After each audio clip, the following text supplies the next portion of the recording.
indivisible, with liberty and justice for all.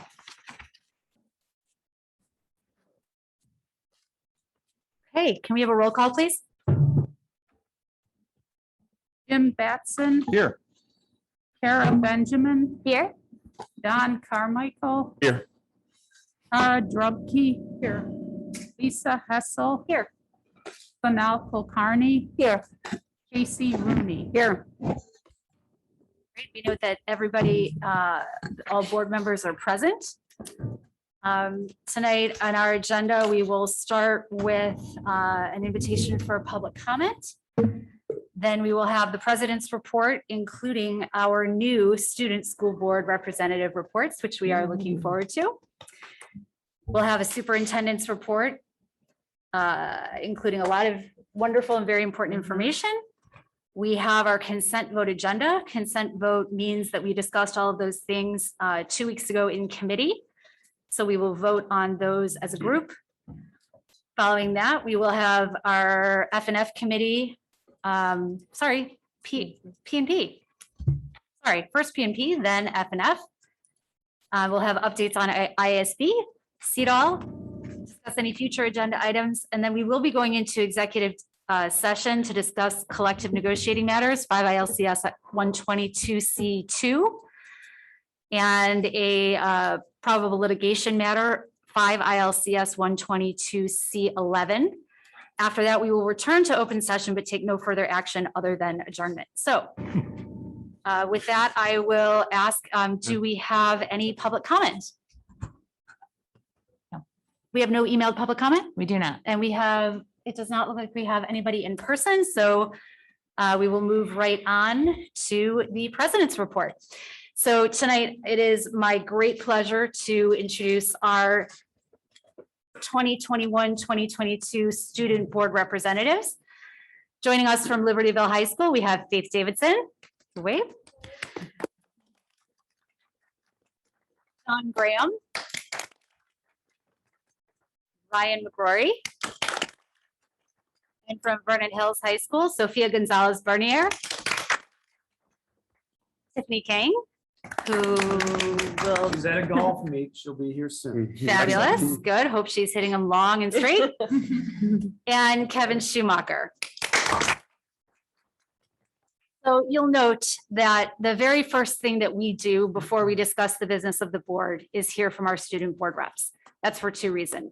Number one, when you're finished, if you have work or homework or a test to study for, we would love for you to stay for the whole meeting, but it's not necessary at that point if you need to leave. But even more importantly, we start with this because the students are why we are all here. It's why our teachers and our leaders get up every morning, passionate and inspired. It's why every single one of our board members ran for office, because it is all about the students. And hearing from you really is important to us. It informs our decisions, and we make better decisions when we hear what's going on in your schools from your perspective.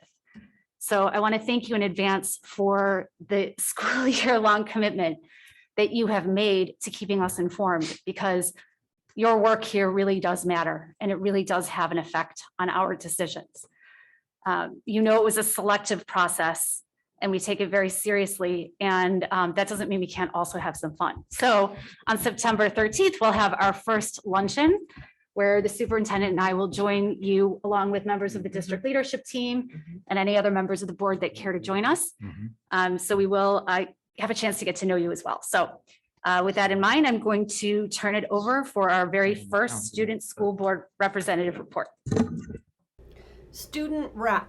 Well, I'd just like to start by saying the beginning of the school year was truly a whirlwind at Libertyville High School.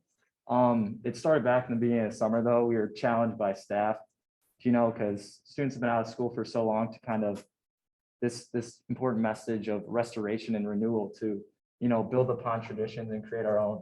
And so the first 2 weeks before school is where it all started. We had many tours for the freshmen and new students, and turnout was fantastic. And I heard glowing reviews from every student.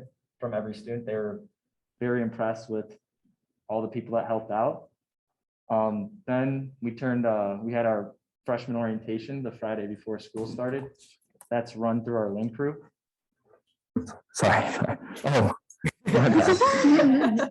Well, okay, so our freshman orientation was the Friday before, and it's run through our link crew program, which is run by our juniors and seniors are selected to have groups of freshmen and to kind of help them hold their hand through high school for the first half of the year.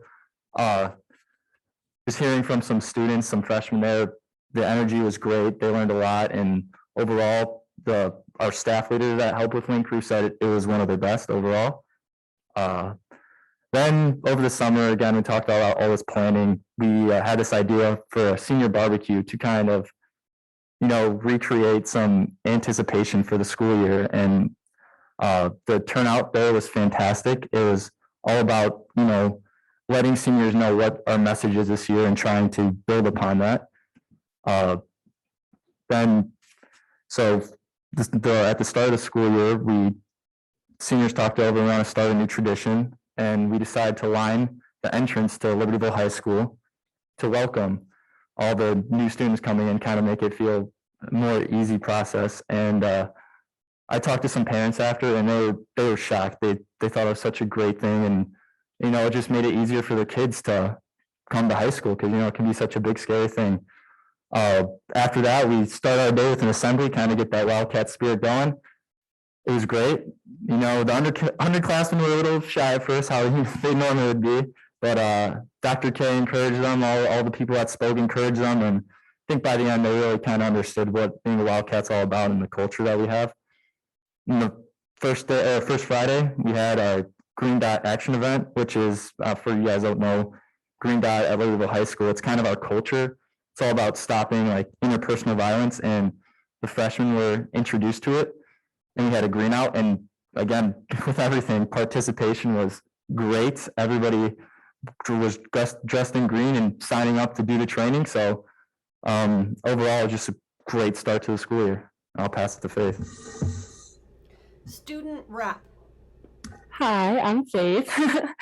So after not being in school with the regular 8-period schedule for 16 months, Libertyville High School has undergone a lot of changes throughout all grade levels.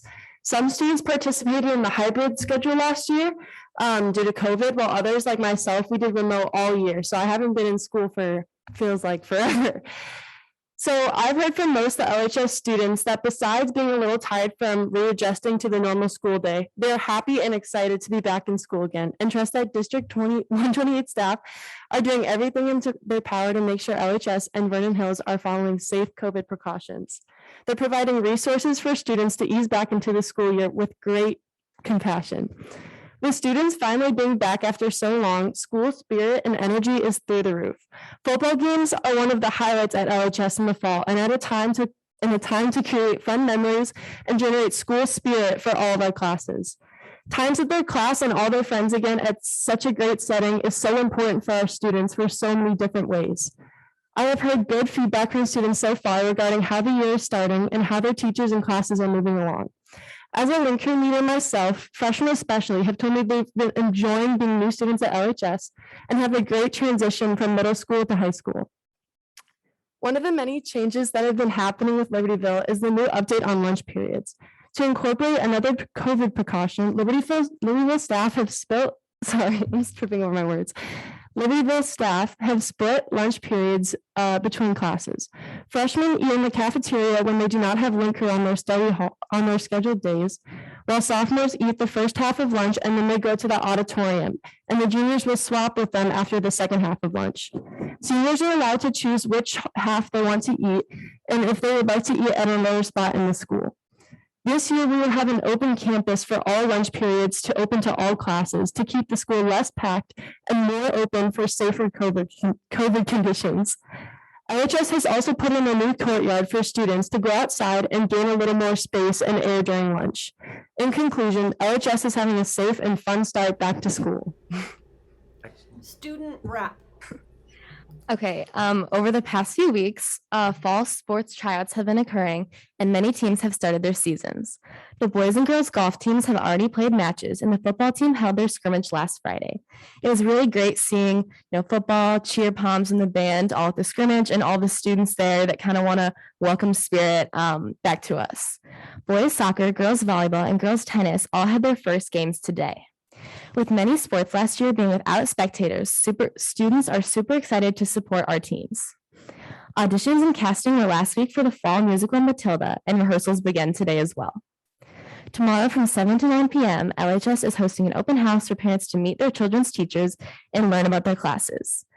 For freshman parents as well as all the sophomore parents, a lot of them haven't been in the school yet, so it's a really nice chance to kind of understand our culture and our spirit. There's also an activity fair being held in the Libertyville gym this Wednesday during all the lunch periods. Students will be able to talk to representatives of different clubs, arts, and sports and sign up for any that interest them. The freshmen and sophomores haven't had a real opportunity to be fully introduced into LHS activities, so this is trying to help them into all the activities that we have to offer.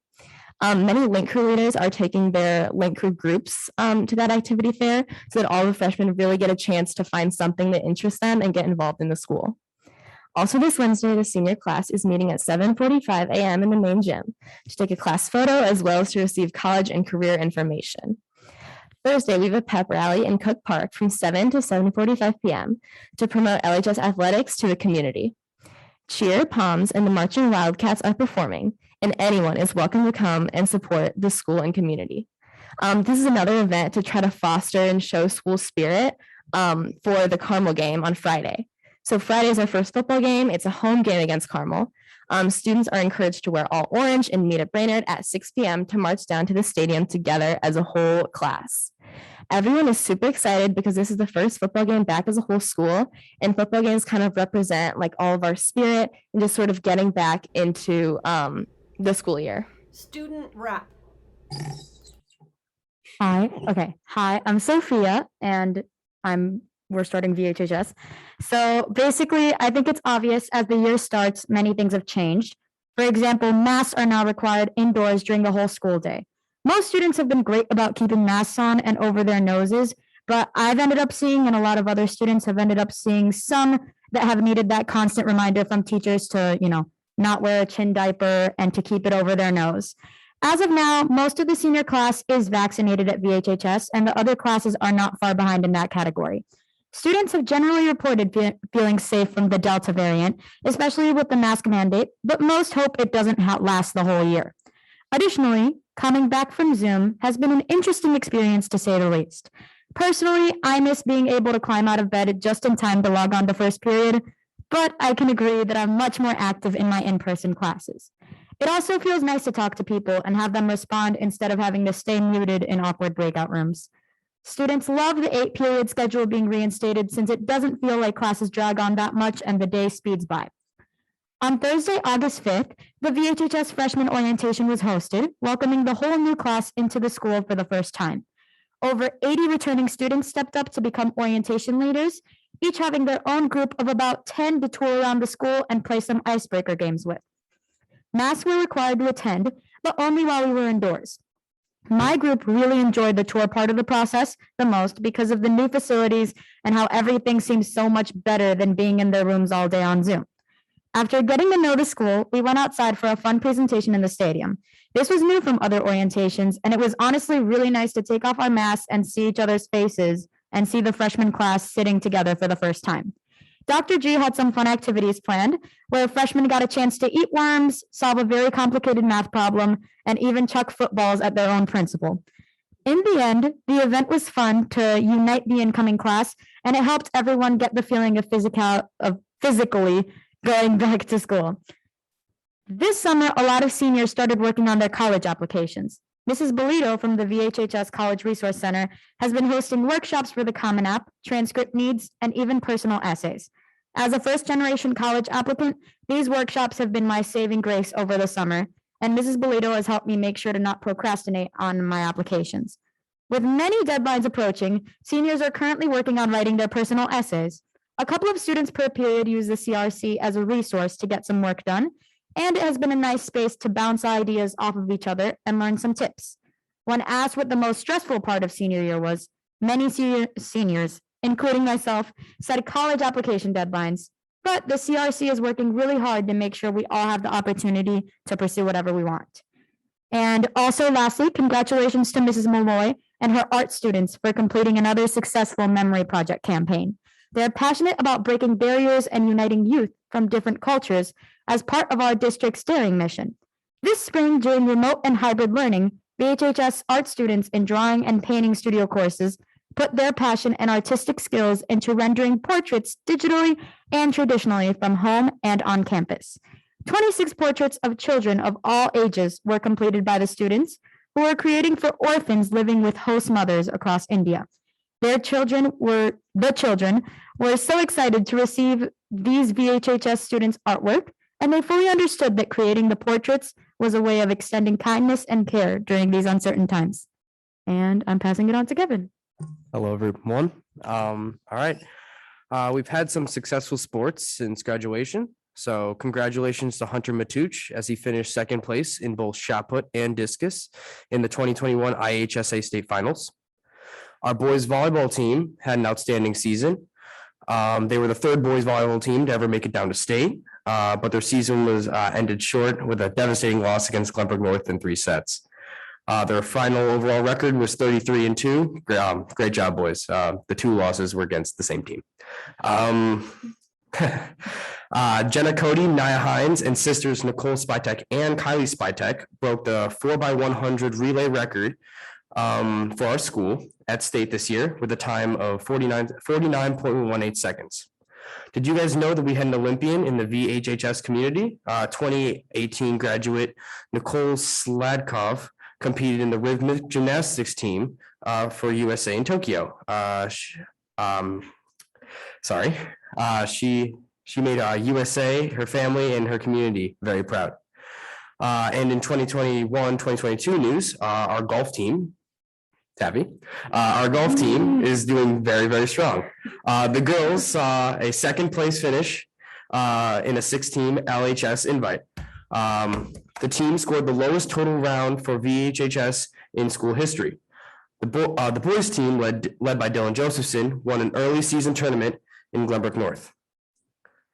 On August 11th, the incoming seniors had an event planned out by the school called the Senior Sunrise.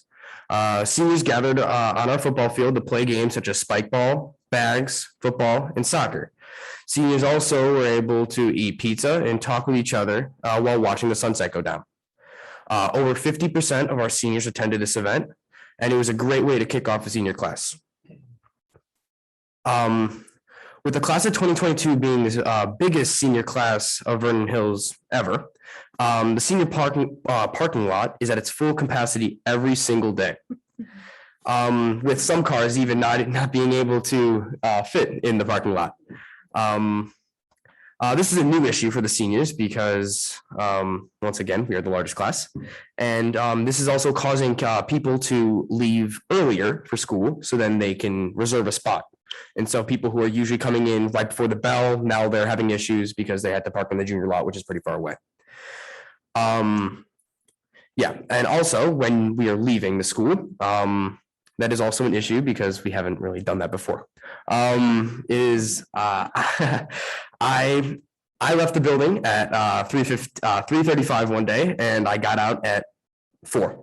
And so it was pretty interesting trying to get through that on the first day of school. But hopefully throughout the school year, the senior class can figure it out and push through. This year for Vernon Hills, we decided to make all grade levels an open campus lunch. This means that anyone from any grade can leave the school during the lunch period and come back for the next period. The seniors are a little disappointed in this because we've waited our turn, but we understand because of COVID rules. Also, with the expansion of our cafeteria, usually in the normal year, it'd be perfect for all lunch periods to have enough space. But because of the tables, we're only allowed to have 4 or 5 to a table. And so capacity in the cafeteria is filling up very quickly. And Also, usually in the past years, we've had half periods for lunches. So you'd go to study hall or in the library, and then you would eat lunch for another half. But this year, because of our expansion of our cafeteria, we were able to make it a full period lunch. This upcoming Saturday kicks off the start of Vernon Hills Dances. The kickoff dance is a way for freshmen and others who have not been to a Vernon Hills dance to see what they're like. Normally in a non-COVID year, we would have it in the main gym. But this year it will be on the football field. There will also be a stage for everything. During the kickoff dance, there will be performances by 6 senior lip sync groups, which I believe is one of the biggest turnouts we've ever had, which is amazing coming off of this COVID year. So there will be a dance, and then there will be a lip sync. The seniors are also talking to the underclassmen. I've been hearing in the halls, and they're trying to encourage the underclassmen to go to this event because sophomores and freshmen have never really experienced anything like this. So seniors are really pushing it for the underclassmen to attend these events and participate. And now I pass it off to Tiffany, sorry. Student rep. Thanks, Kevin. Okay, so to start off, even with the circumstances of COVID this past summer, our FBLA team was fortunate enough to have nationals. And even though the students didn't get the fun experience of getting to travel out of state and explore a new city, they still overachieved through Zoom. We had over 40 of our students qualify, and out of those, we had 4 teams and 1 individual placed in the top 10 out of over thousands of students from across the nation. Anirudh Adiraju, Joel Kim, and Brandon Newman placed 7th in the international business, making them the highest placing Vernon Hills team this year. Also, congratulations to Jeffrey Brahms, Jonah Hansen, Shrikar Manikonda, Daniel Zhang, Rahul Gupta, Andrew Tikhonov, Krish Asher, Caleb Kibb, and David Munn for also placing in the top 10. And to kick off the school year, the staff has organized Fun Fridays to get all the students excited to be back in school. For our first Fun Friday, we had a cool activity to do in each class period that allowed all the students to get to know each other and connect. For example, in PE, we had to build the tallest balloon tower with our groups, and in math, we had to roll a dice, which would determine which get to know you question we had to answer for the class. And during our lunch periods outside of the school, it was filled with games, popsicles, and a dunk tank for a shot at dunking our favorite teachers. This past Friday, we had our first VH Give of the year. We focused on reconnecting and rebuilding relationships at our school. We built connections by sharing facts about ourselves and seeing who else in the classroom we have them in common with. And as we shared and connected these facts, we built physical connections as well. Once we found something in common, we linked paper strips together so that we could represent a physical chain that represented a whole class being connected. And also, Dr. Gilliam has started off the year by meeting with each grade to go over his goals, like reconnecting the school. At our senior meeting specifically, Dr. G and Mr. Bellacomo emphasized the importance of teamwork and between us and them, and how it was our job as seniors to lead the school. The senior class can't wait for the rest of the year and to get all the underclassmen involved. The new STEM labs, which were inspired by Northwestern Research Labs, have created a new opportunity for Vernon Hills students. A variety of classes use these labs, including AP Environmental Science and a new course, STEM Capstone. I've personally already done a lab in the new classroom, and it definitely made me feel like I was a professional scientist. It brings much more of an advanced and professional vibe to the classroom compared to doing labs in the regular desk classroom setting. Because of this, many students are so excited to take advantage of this new addition. Thank you to the Board of Education for supporting this important addition to Vernon Hills High School. And finally, did you know that estimates show that Lake County has 5 to 10 years of landfill space, and that also methane emissions from rotting food waste in landfills has as much as 8 times the impact of carbon emissions due to burning fossil fuels? VH2O, the Vernon Hills Environmental Club, has begun to implement procedures to create zero waste during lunch periods. The club has teamed up with NHS students to have a presence during all lunch hours to help facilitate the process. Students now are separating waste into liquids, food waste, recyclable materials, and garbage. Special thanks to Mr. Greenwald for all of his efforts to help reduce Vernon Hills High School's environmental footprint. And that's it for our report. Very nice. Lisa Hessel, president. Great job, guys. You started off on a great foot, and we look forward to your participation in our further meetings. So anybody who needs to leave right now, you're welcome to. You are also very welcome to stay and leave at any point throughout the meeting. You will not be disruptive. So thanks again.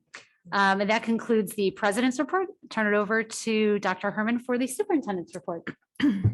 Thank you very much. And students, that was an excellent summary of so many successful things that have started the school year. Thank you so much for sharing. I get to build on that with the first agenda item of good news, and we have some staff good news to share. D128 staff members will be recognized next month at the Illinois chapter of the National School Public Relations Association, or INSPRA, 2021 Communications Contest Awards Ceremony and Luncheon. VHHS Fine Arts Department Supervisor Andrew Russell and Musical Director Kevin Phelan will receive honors for the video "We Wrote and Filmed Our Own Musical, a behind-the-scenes look at making the Institute," that was selected as a winner in the video with an outside contractor category. Communications Director Mary Todoric will receive honors for D128 Daring the Podcast in the podcast audio category. The award ceremony will be held in Oak Brook on September 10th. So congratulations, Mary. Mary. And can I ask if we would like to find the podcast, can we go to the d128.org website to find it? Yes, you can. And I encourage everybody to check it out. Great work. Wonderful. So next up, I wanted to share with the board a summary of some of the things we did to launch the strategic planning process with the leadership team, and then get some feedback from you about ways that you can all be involved and help inform the process. So I went ahead and put a few slides together just to give you a few of the artifacts. We had several people from the district leadership team. We had some union representation. President Hessel was with us. Again, just trying to make sure this first orientation to see, will this fit the needs that we have? And do we think it's the right process for us going forward? All right, so next slide. Thank you. So one of the things that the facilitator reminded us of is schools are perfectly designed to get the results they're getting right now. And if we want to have different results, we have to measure some things to know what we need to adjust and then do those adjustments. I mean, that really is what we're all about. We know we're doing many, many, many things very well. But the few things that we could use tweaking on, we want to engage in a process to help us set those priorities. Next slide. And again, the process that we're embarking on is all centered around the mission and vision. Any action we do, any things we're implementing, or how we're assessing how we're doing, all of those things should be focused around the mission and vision. And here we're defining the vision as the desired or intended outcomes or our future state. Next slide. One of the things that differentiates this process a little bit, you can go ahead and go to the next slide, is it connects the vision not only to what we want for students, but the vision of what would need to be happening in our curriculum, instruction, assessment, and the environment to reach that vision. So it more closely connects the vision to the practices of schooling. Next slide. And again, we know we have our wonderful daring mission that decides the fundamental purpose of our organization. That's another thing that will continue to be at the center of the strategic planning work. Next slide. This is way too tiny for you to see, but it is a multi-step process. And I wanted to let you know that each of those small chunks is an inquiry question, because all of this is about asking questions and using data and things from input from people to help us make these decisions. So the first few slides, or top ones, you can go to the next slide. I actually made it bigger. So this first part is where we'll be starting actually August 31st. So we'll be getting a group of staff who volunteered, plus both building leadership teams, to really answer the question, where are we now? We'll be diving into different kinds of data. So our demographic data, we'll be looking at perception data. We'll be looking at programs and processes. How are things actually done? And then finally, looking at, I can't see that from here. Oh, can you read the last one for me? Processes. Thank you. Yes. What are the processes that the how we do things? Next slide. We'll also do a little bit of problem solving. Because one of the things that when you look at the data, you see a little bit of, I wonder what's going on there. So we'll do a little diagnostics as well. Next slide. That will then help us inform any adjustments we might need to make to our vision, or like I said, defining it more clearly according to the assessments, the curriculum, instruction, and environment. We don't anticipate any major adjustments to our Daring mission. Again, that was recently done and is very grounded in our community. This is much more so to embed the mission in much more work. So it's that kind of informed process. And then finally, we will transition from there to the action plans. How will we then make decisions to dedicate our resources towards things that will help us achieve that mission and vision? So we see the timing of this being really good as we're going into budget building cycle for next year and making some decisions. This will perfectly align with us putting those action plans in place. Next slide. Dr. Denise Herman, Superintendent. And then finally, making sure that we also build into the process, how are we going to know if the things that we are considering doing are working? And that will be, again, that's the continuous improvement part of it. What kinds of things are we going to be reporting to you annually or quarterly, or what's the kind of thing that's going to give the board and the community and the staff information on how well we're implementing our improvement efforts and how well we're reaching our mission. And then the next slide. And again, I like this graphic because it shows even some schools that are doing random acts of improvement. So a lot of people doing a lot of really hard work, but it's not really moving the organization forward. What we envision this process being, next slide, is an opportunity for us to make sure all of our improvement efforts really are focused on our mission and vision, and that any decisions that were made are informed by getting us closer to that.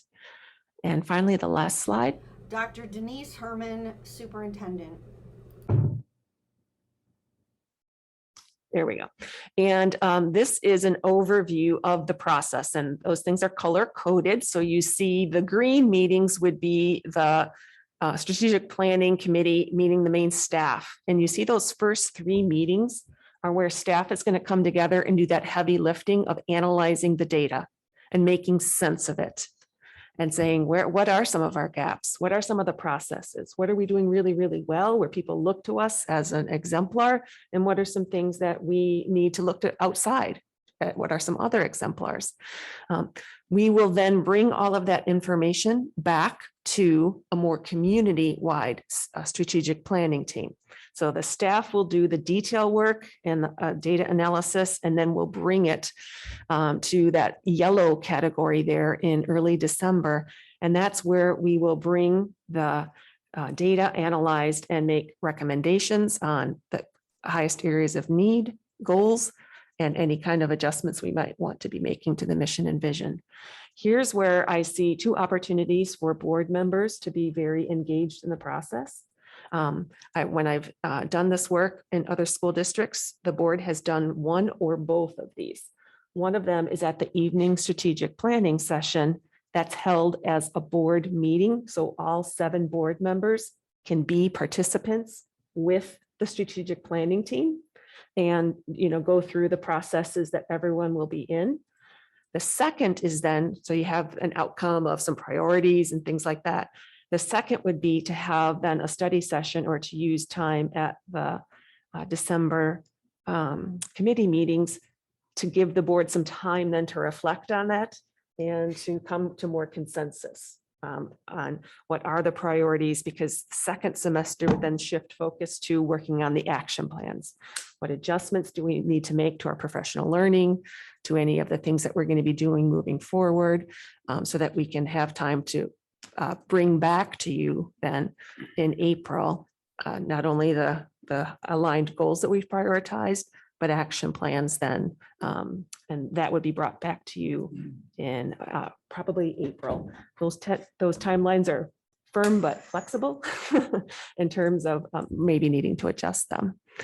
So I wanted to get some feedback from the board and your calendar and your comfort level.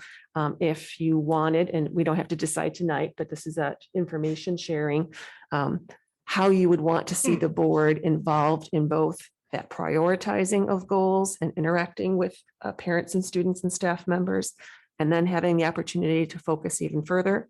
And then that same process in February and March. Again, I think it's important. We talked about the board having one of your jobs to setting the direction for the district, but I also know you want it to be shared with the staff and with the community. So I think this proposal represents the best of both worlds. So I'd like to answer any questions that you might have about the process. I'll just jump in. I think it's a great plan. I think it's a great process. There's sufficient time to do this. I also think it does a few things. One is it provides sort of this pathway towards, reflection and measuring our successes. I love the random acts of success. Was that, wasn't it?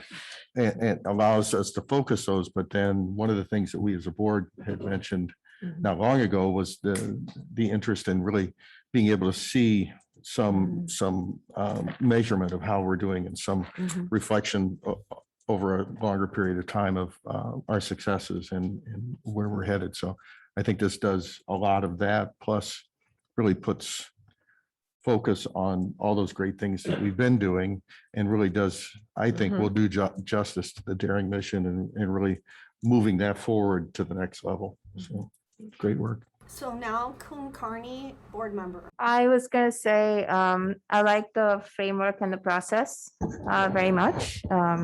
We do similar things even in corporate setting where you set goals, you measure, you continuous improvement. I like the fact that we have the ability of getting input from the community in addition to the board and other staff members, so that's great. So I did pick up on the random acts of Improvement. we can all Yeah. be working hard, but this way it aligns everybody towards a set of goals, common goals. It's a good job. Kara Drumkey, board member.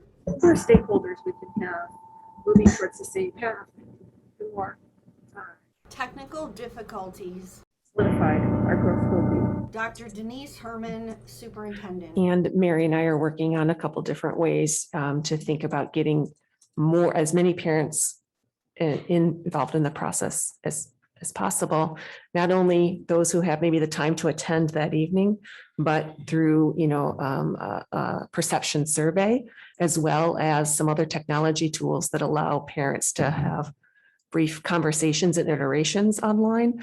So we will be bringing back sort of a plan, how we're going to get as many voices heard in the process as possible. Same thing with students. So there will be some students on the strategic planning committee. Well, there'll be a student survey, but we'll also have some opportunities for students to do almost an online message board to help us rank priorities for things. Will you be giving us updates as we go along? Like, we're not going to just all of a sudden December 13th, that's the first we hear about. We'll know what's happening. Absolutely. Yes, I will include updates in my monthly report and also even in between sessions. Okay. And then you said on the 13th, but that day is both committee meetings and the general meeting. Is there time to do that? Technical difficulties. I would work with the board to decide if we wanted to have it on that meeting or if we wanted to dedicate maybe a separate study session of 90 minutes or something for that. Again, I was trying to anchor things to existing meetings, but I don't want it to rush. So we can. Yeah, I think you've got a good point there, Don. It might be better to separate that out so that we give it the focus that it deserves, because there's a lot of work that's going to go into this. So that might be. I'm inclined to go that way. Okay, I'll touch base with you guys on a possible separate.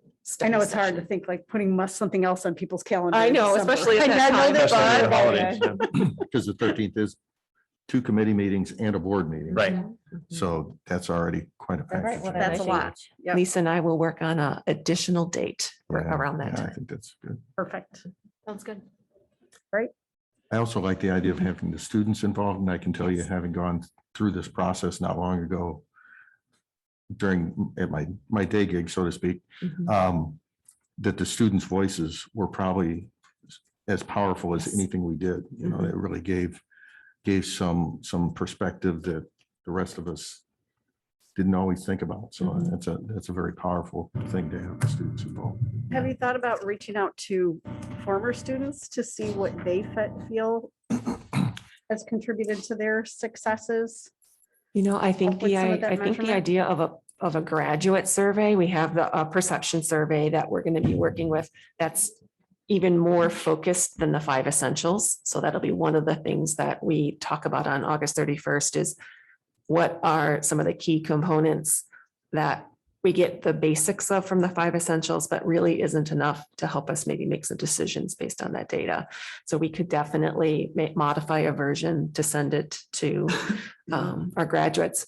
It can be hard sometimes when we don't have a good database, because sometimes then we get a skewed sampling of graduates, but I still think it can be helpful to hear their voices. And just to validate some of the metrics we're using for measurement of success, and whether they really feel that those have applied in their real world practices as they've left our schools. So just a thought. Oh, thank you. It's a good idea. Dr. Denise Herman, Superintendent. All right. Well, if you think of any other questions or feedback or ideas, please send them my way. And then the next thing we have is our capital projects update. Mark Koopman, B&G. Thank you, Dr. Herman. Over at Libertyville High School, our field house is, progress is moving along. Our HVAC is up and running in the gymnastics gym, driver's ed in the weight room area, so those can be used. The west wall, our emergency wall that we had to rebuild, that's totally completed, and our metal panels on that west wall will be completed by the end of the week. Windows are due in about a month, but those are just slip in place. They're already flashed, ready to go. You set them and that wall will be totally done. Painters presently prepping inside the area to paint whatever we can on ceiling wise and things like that. Our floor, the existing floor is scheduled for removal starting next Tuesday. Once that's out, they'll dig it out, do gravel. We're gonna put a lot of the electric underground. The electric that's up on the ceiling, that's all completed. They're pulling wires and prepping everything for future hookups. So that progress with the electrical work is moving along great. We're working on confirming with all our suppliers our delivery dates because, as we know, the roof is behind on materials. We want to make sure we make our goal for our partial occupancy for the start of winter sports in October. At the end of October, so that's what we're working towards. Daniel Stanley, Business. And our plan is at the September committee to take a tour of the field house. So everyone, please closed-toed shoes to walk through that space. It'll be hard hats and stuff like that. So just be ready. And then just on the financial end, for the Vernon Hills additions project, just to let you know, I did write it in my memo, but I need to make sure that you all see it for sure. We got a number of change orders very recently that total over $100,000, not any individual one. But that's kind of a lot to get at the very end of a project, which is something I was hoping to avoid, but that didn't happen. One of them for sure is one that is too high for either Dr. Herman or myself or anybody on our staff to be able to sign because it's over $50,000. And so our contract that was board approved, I get not that by this board, but by previous board, if it's over 50,000, the board has to approve that. So we'll bring that to you in September. There's actually, I don't have it attached in this one because it's not signed. So I'll give you detail about that. It's not any one specific thing. What it is it's an accumulation of change orders over the life of the project that they all smushed together and gave to me as one change order. So I have to treat it as that, even though it's not like one big thing. But I'll share that information with you. And so two things. One, we're not done yet with this project. So as I told you, we're still finalizing numbers. There's other numbers that we're under on. Obviously, we know we're over on what we estimated our contingency to be. But so far, the total cost for this project, a month ago, I said, I still feel like that's a solid number. Now I would tell you, I feel less comfortable. But I don't think we're talking about a huge variance either way. I think at most 5 figures either way on this, but we have several months to go. So I'll keep you informed about everything. But I think that's really all the change orders I think we're anticipating to get at this point. I think Gilbane has turned over everything to my knowledge. So Yeah, want to let you know about that. And I want to thank you for the detailed change order log. I think it's very valuable to have that kind of information to see, anytime you do construction, there are a lot of unforeseen reasons that things get changed or added to a project. Anyone who's ever done work on their house knows that. You dig into the ground, you open a wall, you sometimes don't know what you're going to find. So it's important to take that into consideration as far as, the awesome job you've done in managing the money with these projects. So thank you for giving us that detail. Dr. Denise Herman, Superintendent. Okay, great. I have FOIA updates. I'll share 4 of them briefly, but I also need to add 5 for COVID update. I Yes. apologize. No worries. I didn't add that, and I told you all I would share that, and that's going to be at every meeting. So first, I'm going to share, we received 4 FOIA requests. One commercial one from Zoe Yelson. It was received on 7/6, and we responded on 7/26. We had one for student information from Michelle Youngerman from WBBM, asking for grades for students. It was received on 8/10, and we responded on 8/16. We had one student information request from Scott Petty, asking for AP exam scores from LHS. That was received on 8/16, and we responded on 8/20. And finally, we had a second request from Scott Petty for AP exams for Vernon Hills High School, and that was received on 8/19, and we responded on 8/20. Those are all of our requests. So now we will go to our COVID update, and we are going to have a graphic, and we updated this morning with numbers. I want to thank Bryant and the athletic directors and everyone else who's been working to keep this so you have a hard copy. This will also be posted on our website following the meeting tonight. So we wanted to make sure we came back to the template that we talked about with the 4 different kinds of data that will continue to be updating us on. First being community transmission, excuse me. And you'll see that the numbers are fairly stable in terms of the percentages. Slight increase in most of the categories. We did have a decrease in the case numbers in Vernon Hills, but an increase in Libertyville. And you'll see again, even more spread across the county. In terms of vaccination rates, we do have more data to show and celebrate. Lake County did increase up to 55%. Our staff is at 86.1%. And our students, as of the 20th, Vernon Hills was at 71.3 and Libertyville was at 70.8. So very, very similar in terms of the student And actually, bodies. a couple updates. Libertyville this afternoon, they're up to 75% now. Oh, So, thank you for that flash, news flash. yeah. So we do continue to get updated information from the nurses. Mhm. We have not started the shield testing process, so that's why there's an X in that category. But we did start, as the board requested, the BINEX testing for students who are unvaccinated for indoor sports. That took place last Thursday at both schools. Approximately 60 students, approximately 30-ish at each student. Yeah, it at was each school. almost 75 Okay, total. And then thank it's the 4 indoor sports, girls swimming and diving, cheerleading, dance, and the girls volleyball. Mhm. Great, thank you. And then we have not had any major clusters to report. So that's very good news. It'll be weekly until Shield starts. Do you have the start date again, Brian? So Shield is scheduled. We are scheduled the week after Labor Day, so the week of the 13th. And so they would come in 2 days. So they come in Tuesday and Friday at both schools and split up our testing that day. So that would again be open to, that would be our unvaccinated students in all fall athletics, our staff that's unvaccinated, and then also any staff that are voluntary, they want to test during that time.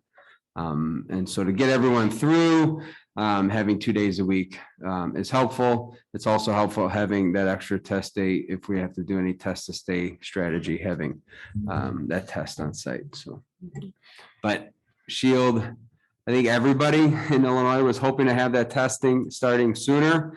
And I think we're even pushing to get it started that week. But as of right now, knock on wood, with Passport, we are starting that week. And is Passport prepared to continue if Shield is delayed? Correct. Yeah, so if for some reason we don't start Shield, we're not just gonna stop. Of course. And you know, I'm hopefully we'll have costs on you for this past week, how much that was. And if Shield gets delayed more, we can always talk about what else do we want to do in the interim. So that we're not delayed too much on getting our other athletes in place. So we can look at that. So we're paying for, right now, we're paying for Binex now testing. So we're paying for staffing plus the test. They're not in very long because it's pretty quick between the two buildings. If we looked at more of a cost, when Shield comes, it's completely paid for by the state of Illinois and in turn taxpayers, but not, you know, not us directly to them. And we're paying, the Shield covers all the tests for Shield. And then Illinois is also covering Passport to come in and man it. So they're paying for that third party. So we're not paying anyone during that piece of it. Great. I do think it's important that we discuss the board, if we have consensus to continue. Obviously, we don't have numbers as to what it will cost at our expense up until the time Shield can be fully implemented. And I don't want to make the assumption that we're all on the same page, but I do believe that whatever that expense is, it's worth it, but I don't want to assume. So if any of us want to express concern about incurring the expense until Shield can be implemented, by all means, please, I'm happy to hear.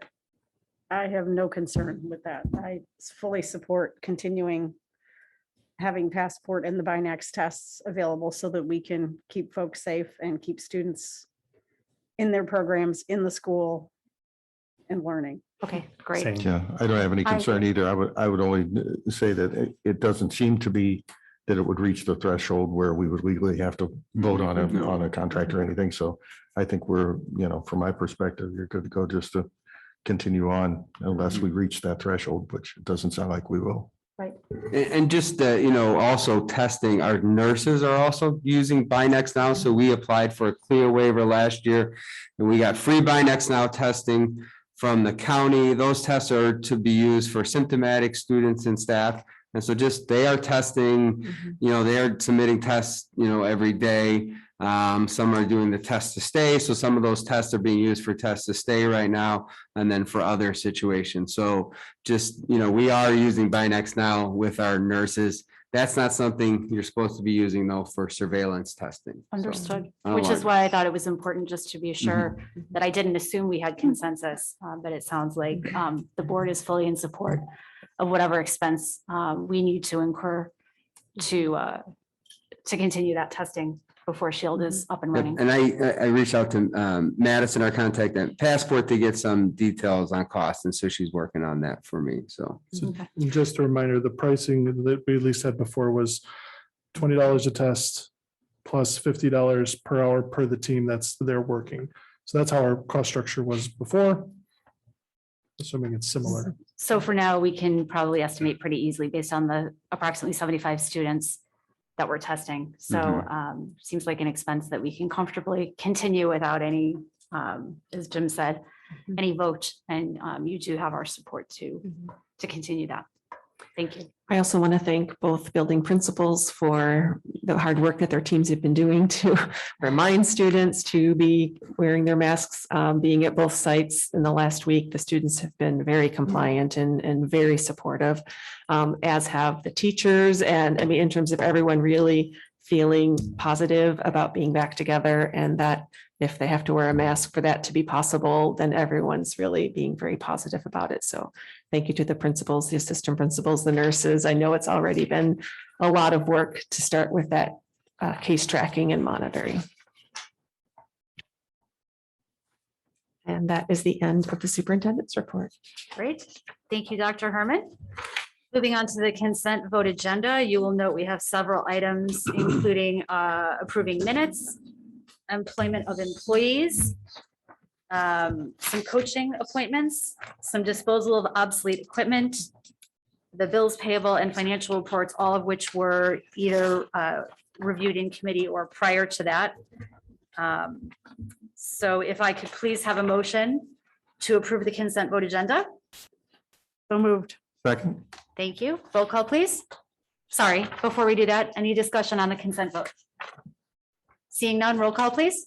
Batson, aye. Benjamin, Aye. Carmichael, Aye. Drumkey, Hessel, Aye. Kulkarni, Aye. Rooney. Aye. Great, motion passes. I will turn it over to Jim for the PMP committee report.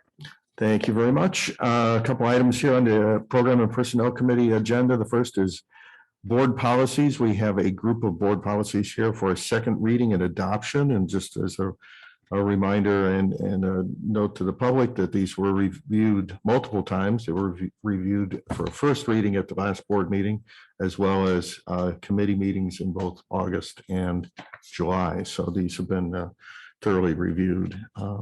So if we can have a motion to adopt these. There's a quick question though, before we go, if that's okay, or should we go ahead and We move? can make the adopt? motion and then Should we you can have- motion? Once we have a motion, then we can can discuss discuss before it. we Yep. vote. Move to approve the policies as presented. Second. Great. Okay. Discussion, please. Okay, here's the discussion part. I asked Brian today if there was a way that we could just make it policy, not policy, if we could make it a part of our standard operating procedure. Anywhere there's a mention in any of our policies that refers to another document that's either inside our house or outside, like a legal reference, those are hyperlinks. All of the things that are legal references or cross citations, those are already hyperlinks. But there's a bunch that's language of ours. And I would like to just see that those are embedded so that anybody that's going through our policy, when it refers to the student handbook, you can click on the word student handbook and it takes you to our student handbook. And Bryant very graciously said, yes, that's something that we can do. So as these come up over time and we adopt those policies, we would like to just make that something that happens every time. And so, for example, in the current one, 2240, under policy adoption and dissemination, we did, Carol and I work on, what we get from press policy, and press doesn't refer to everything on our end and our websites. All of the links that they provide might be to, other policies or the legal references, cross references. But if we want to refer to something on our own, we have to do that on our own, which we can do. And so in policy 2240, we did refer to the district website to find the board policies. We can be even more specific and report them right to what is our boardpolicyonline.com. And it goes right to that. Rather than refer somebody to the main page, we can put the hyperlink to go right to that page. If you guys are okay with that, then people don't have to keep searching. So we did have D128.org on there. I'll change that and make that more specific right to our D128 board policy online. And then the other one was in 6235, which refers to acceptable use policy. And it talks about the acceptable use policy. And so to somebody, they might say, well, what is the acceptable use policy? Where can I find it? We can make a hyperlink right to our technology acceptable use policy, which is a website. So if we ever change it or update it, it'll we don't have to change the board policy or anything like that. So on page 1 is 6235, it's referred to technology acceptable use policy, and it's italicized. And we can make the link to our website where that is, and I can do that. And so, we'll work going forward on changing those, because press, again, they don't go to our websites and try to find our personal stuff. They'll just generalize something.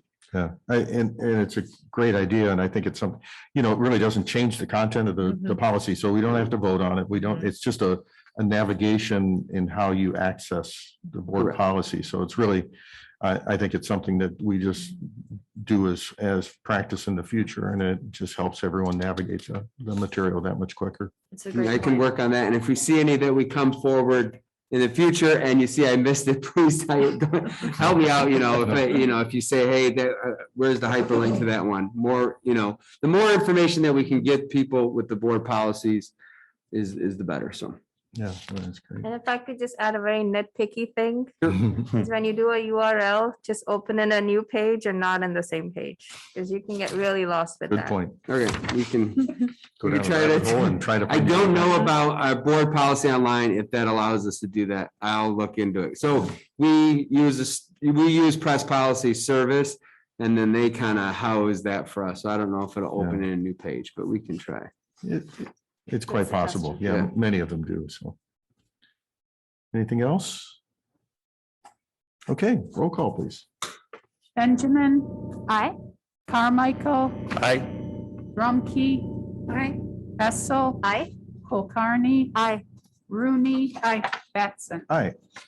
Okay, motion passes. The B item on our agenda here is update to all board policies to include gender neutral inclusive pronouns. Similar concept, but this actually changes the wording in the board policy. So I don't know, Brian, if you want to just give a 30-second overview of what we're doing here. Sure, this is what we talked about, I think at the last board meeting, maybe a committee meeting, was to update our board policies to the gender neutral exclusive pronouns. And in talking to our board attorney, he says that we do not have to go through all of our board policies and bring them individually to the board and have you approve those changes, that you can direct the administration to make those changes. And I think, both Carol and I can go through and start that process. It might be a couple months to go through, and we'll just pick a section and go through it section at a time and work our way through it. So we would start with section 1. Just so people know, we're going to do it chronologically. So I don't want somebody saying, hey, section 7 hasn't been done yet, but we're not going to prioritize. We're just going to go kind of chronologically. So you can make a motion to direct us to change them, and we don't have to bring every single board policy to you. So just a random question, does that require then a revision date at the bottom? Do we have to do that? I'll have to find out from press on how they do that Yeah, revision yeah. date. It just came to mind. It's Yeah. like, I wonder if we have to do that, so, I think we put it in. Yeah. So I yeah. I'll check on Yeah, that though. yeah, just curious. Okay, so can we have a motion, please? I'd like to move to direct the district administration to remove the masculine and feminine gender pronouns and change to gender neutral inclusive pronouns in all District 128 board policies. Second. Nicely said. Any comments, questions from any board members? Okay, hearing none, roll call, please. Carmichael, Aye. Drumkey, Aye. Hessel, Aye. Kulkarni, Aye. Rooney, Batson, Aye. Benjamin. Aye. Okay, motion passes. And then lastly, on the program and personnel is the employment of employees. And as we start the school year, we have a number of positions, a lot of coaching positions and whatnot that we had to fill. So these were all reviewed in committee. No, these are These are new ones. I'm sorry. The after ones committee, reviewed yeah. in committee were in the consent. I always goof that up. Sorry. No worries. So these are all additional ones since our committee meeting 2 weeks ago. So, but we have to get these folks in here. So can we have a motion to approve these? Move to approve the employment of employees as listed. Second. Any comments, questions? Yeah, kudos to Adam Lucan, my former student, who is continuing his coaching in swimming. So Nice, Yeah. nice. He has big shoes to fill. he's a good boy. Yeah. Okay. That's so cool. Any other comments, questions? Roll call, please. Drumkey, Aye. Hessel, Aye. Kulkarni, Aye. Rooney, Batson, Aye. Benjamin, Aye. Carmichael. Okay, motion passes. That concludes the program and personnel. Great. Thank you. I'm going to turn it over to Casey for the Facilities and Finance Committee update. Right. Just one little thing on this agenda, adoption of our fiscal year 2022 budget. And we have discussed this since what, May? April? Here? I guess it depends on who you ask. I feel like I've been discussing it for Yes. a long time.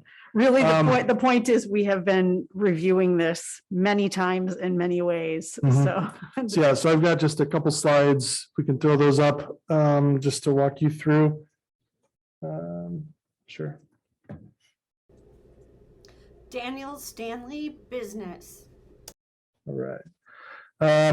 So this is our final budget is ready to go. If you keep delaying this, I'm just going to keep tweaking it. Fiscal year 22, so to recap, so just a reminder, this is going to be our fourth public meeting on it back in June. We had a special meeting on just the budget alone. So that was a fun time for me at least. July, we had our budget hearing. Then last a couple weeks ago at our F&F committee, we reviewed that as well, and then ready for final adoption tonight. So we've had several public meetings addressing this, and then the budgets have been available online for public review.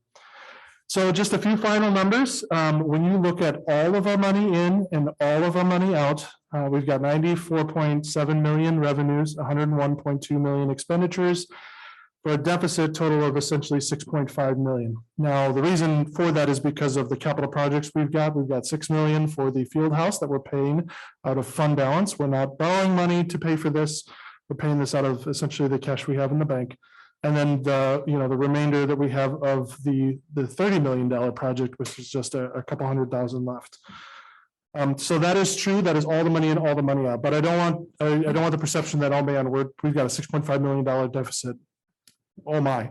That's why we look at the operating funds. So the operating funds are really the day-to-day running of this place. So operating funds are at revenues of 94.7 and expenditures of 94.4. So those are 4.8 increase on the revenue side from last year's budget, and a 5% increase on the expenditure side from last year's budget, all really in line with our quote unquote return to normal.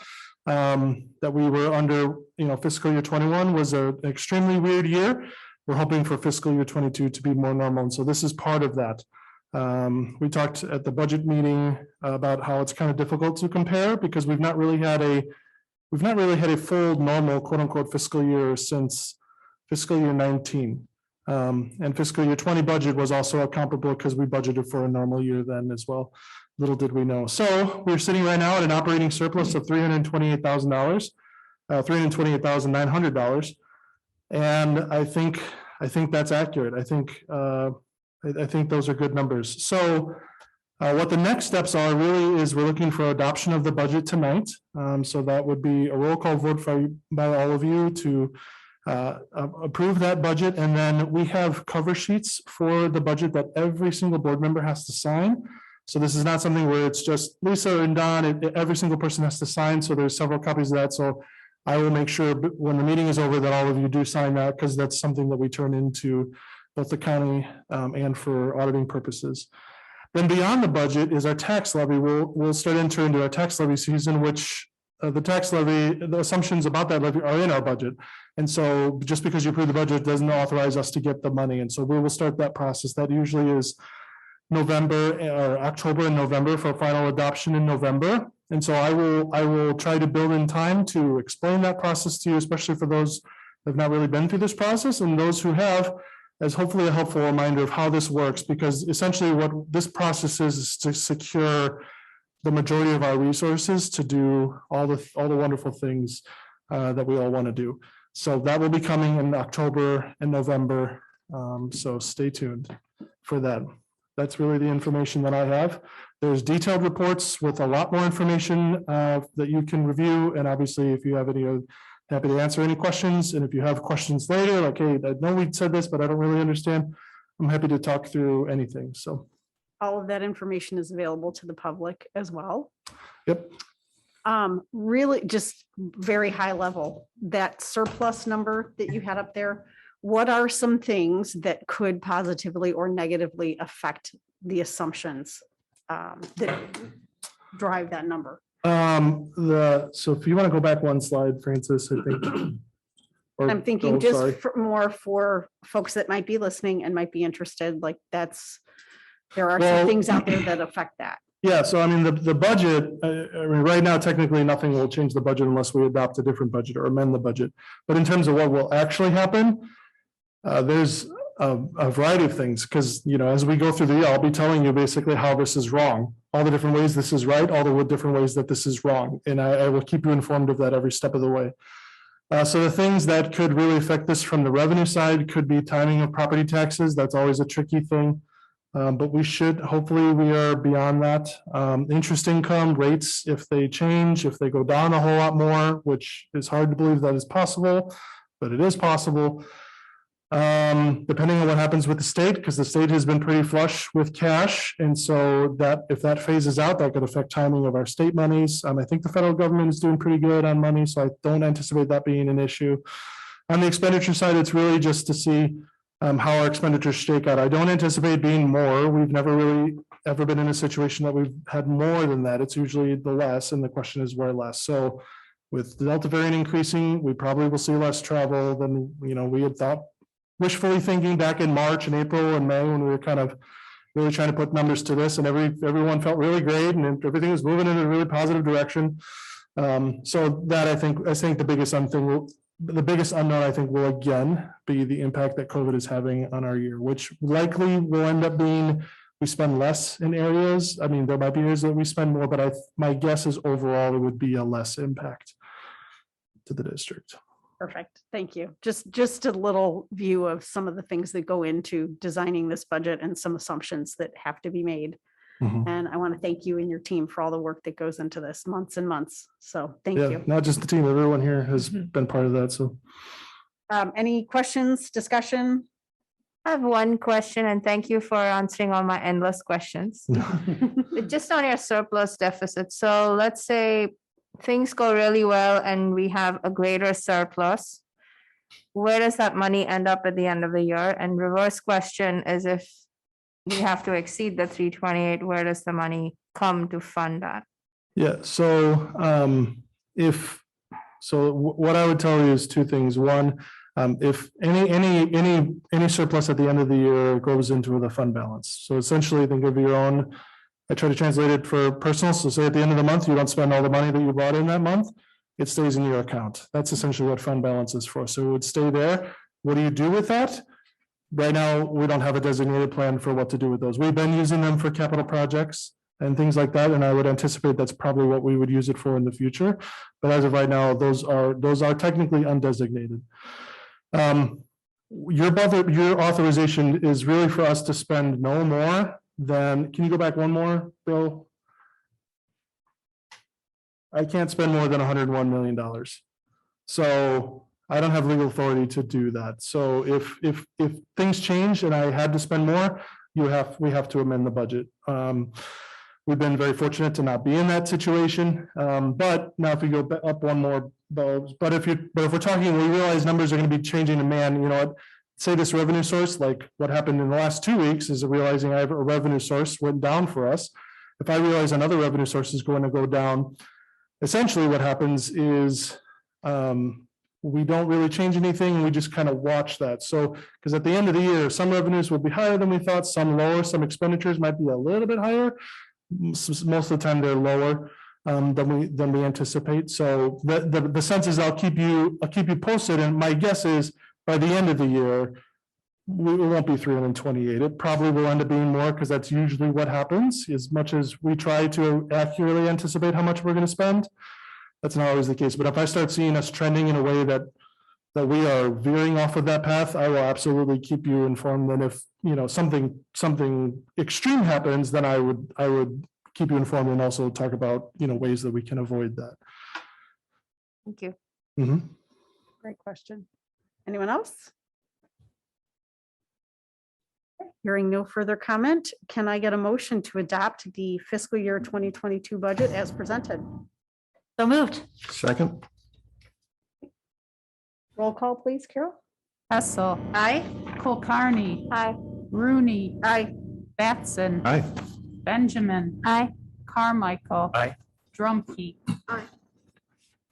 That concludes Facilities and Finance Committee. Thank you, Casey. Number 6, ISB. Kara, do we have any update for the Illinois Association of, no, sorry, CEDAW, sorry. Yeah. Let's go to 6, ISB. For Jim. Jim, do we have any update for IASB, please? I'll just, a couple quick reminders, November, they're still planning on doing the joint conference. So if you're so inclined to attend, it's a great conference, and especially for the newer board members, there's some great sessions on the first day to help you get acclimated to that. And you meet a lot of great board members from so many districts. So that's great. October 13th is our Lakes Division meeting. So that's a dinner meeting that they do one in the first half of the year and one in the second half of the year. So that's coming up on the 13th. And then sometime in the next couple months, we'll be I'll be asking you to review the delegate assembly documents for all the what do they call? Resolutions. The resolutions, thank you. That the delegate assembly will adopt or not adopt, as the case may be. So I may be asking you for some of that feedback prior to the November conference. So that's it. That's great. Can I ask, just by a show of hands, who's going to the conference? Lisa Hessel, president. Okay, so we will, the whole governance team will be in attendance, which is Yep. wonderful news. Thank you, everybody, for committing your time to do that. I think it will be well spent. Okay, Thank you. thanks, Jim. Okay, so now, CEDAW. Kara, do you have any updates? Yeah, real quick. So not much to report, but CEDAW students began at campuses and schools this past Thursday. So they were, I guess, compared to our students, delayed slightly, but we do have district students who attend CEDAW schools, so those are students too. And then we have an upcoming meeting this Wednesday, the governing board, and we will be voting to approve the fiscal year 22 final budget, and we will also be voting to approve the proposed extended bargaining agreement for the 21-22 school year between the CEDAW Teachers Union and the CEDAW governing board. So you So say that's a contract extension? yeah, that's what it sounded like based on the agenda, but I'll learn more this Wednesday. I'll have more to report when I come back. Wonderful. Thank you. Okay, any future agenda items that we'd like to note tonight? Dr. Denise Herman, superintendent. No, but I would like to go back and share one more good news. Yes. These lovely plants that you all received. If you were at my opening address, you saw that every staff member received one of those for their opening day gift. And they were part of a micro business that a group of our students, our special education students, who typically we try to have do some community work. That's not very possible right now with the COVID restrictions. So they opened their own business and they did their mission statement, and they did all of the planning and assembled all of these plants for 400 plus staff members. So I'm very proud of their work, and they wanted all of you to have one as well. Thank you. Thank you. Wonderful. Thank you for noting that. That's a really cool thing for us to take home as an accomplishment for those students starting their business and supporting the Daring mission. And by the way, that was an incredible opening. Thank you very much. The opening of the school year was spectacular. The energy was great. You could see the staff smiling under their masks. Dr. Herman delivered an incredible opening speech. She really knocked it out of the park and gave everybody a common sense of where we're going. So kudos to you. And it was great to be a part of it. Thank you very much. And I felt a very strong connection with the staff, and I thank everyone on DLT for helping me get ready for that. It was a really positive way to start the school year. So I was probably almost as excited as the students were to be back in school. Well, and it showed, and I think it carried over, because everything I'm hearing about the students' first full week has been nothing but positive. We have had so many wonderful comments and appreciation. And we want to recognize both of our building leaders, Dr. Tom Colentis and Dr. John Gilliam, for their leadership in getting both buildings off to just an incredible start of a really special year. So thank you. And if I could add, I'm a freshman parent and we had at LHS, it was an awesome experience driving and my daughter was all feeling embarrassed. But I was like, hey, look at all these kids, but it was very well done. Very good energy there. So good job there. These are the moments where we do learn some new things from COVID, right? I mean, that was, I can't tell you how many people commented on the entry into LHS and we could bring, I mean, I asked, Vernon Hills had done it as well, so I don't know how that organically came about, but that was a really good. Yeah, I think each school has, the same kind of goals, but the kids and the staff sort of find their own ways to express those. Sometimes we do things very similar and other times it's just a little different because the kids get different ideas they get excited about. That one came, as John mentioned, largely from our seniors. We challenged them, like, how do you want to start this year? So much, and I think you've kind of done that with your seniors as well. So much of the just the energy in the school, the vibe of the school is set by the seniors. And so at LHS, that was something they came up with. Tom Colentis, principal. We invite you all as well to the pep rally in the park. We're going to have our first ever kind of community pep rally on Thursday night, as the kids talked about. And the idea is to kind of show the community we're back, give them ways to support our students and also support our local businesses by bringing our kids and parents to our downtown area. What time does that begin? 7 o'clock. And it's a quick one, 7 to 7:45. So on Thursday, I get to start my day at Cook Park with the farmers market. And I get to end the day with the LHS pep rally. Sounds like a great day. We just have to hope that it does not rain. Okay. So if I could get a motion, we are going to retire to executive session for the purpose of discussing collective negotiating matters and probable litigation. So moved. Second. Okay, we are going to adjourn. We're going to take a, You have to mention. sorry, yes, we're going to roll call. Do you also have to mention those? I You did at already the top did of the before. agenda. Okay. Do you think I could do it again? Yeah. Do it again? Oh, yeah. So we will have a roll call to retire to executive session, please. Kulkarni. Aye. Rooney. Aye. Batson. Aye. Benjamin. Aye. Carmichael. Aye. Drumkey. Hessel. Aye. Okay, thank you. When we return, we will not be voting on anything. It will simply be for the purpose of adjournment. So thank you, everybody, for your participation. So moved. Okay, do we have a motion to return to open session? So moved. Second. Roll call, please. Rooney. Aye. Batson. Aye. Benjamin. Aye. Carmichael. Aye. Drumkey. Aye. Hessel. Aye. Kulkarni. Aye. Okay, motion passes. Can I have a motion to adjourn, please? What? Move to adjourn. Second.